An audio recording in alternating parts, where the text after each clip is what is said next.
Ils exploitent ce terrain depuis 1972.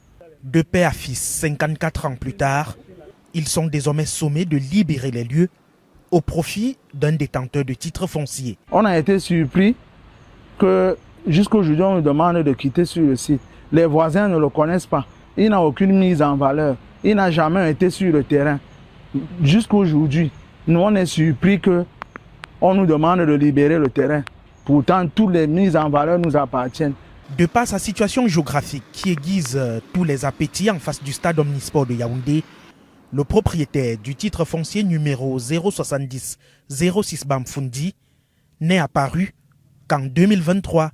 Ce monsieur est venu nous rencontrer en début 2023, nous disant qu'il veut louer notre espace pour faire une agence de transport. Nous, on lui a dit non, on ne loue pas. Il est revenu nous demander qu'il veut acheter. On lui a dit qu'on ne vend pas. Mais on a été surpris qu'il nous envoie seulement les huissiers pour quitter.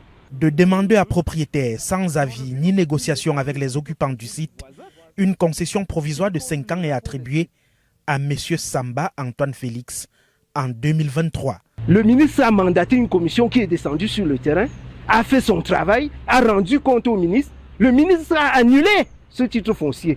Mais le monsieur ne s'est pas arrêté. Il est revenu à la charge. Cette fois-là, on a mandaté une autre commission présidée par un adjoint préfectoral. Lui, alors, il ne voulait rien entendre de la part de mes clients. Il était tout fait, avec fait et cause, pour le monsieur en question.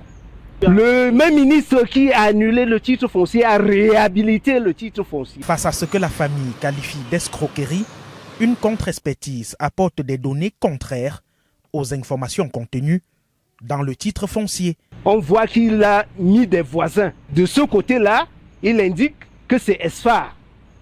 Or, Esphar se trouve à 212 mètres linéaires d'ici. De l'autre côté, il indique que c'est le FNE.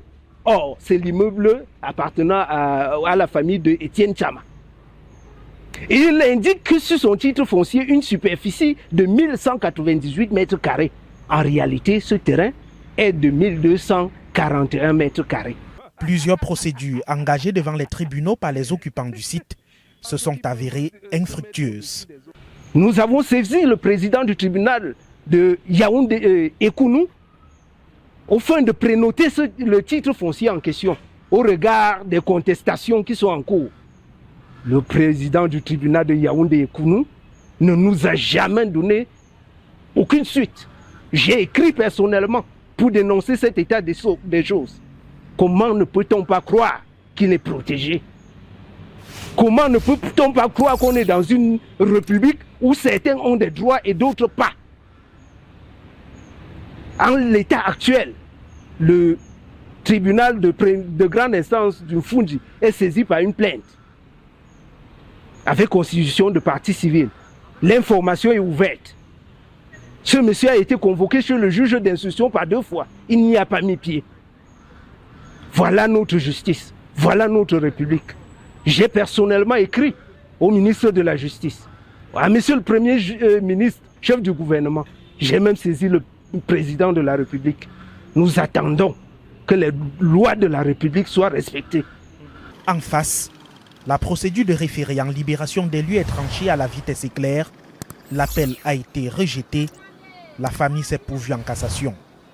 Sur place, l'on appelle à la justice. Demandez à toutes les entreprises de BTP.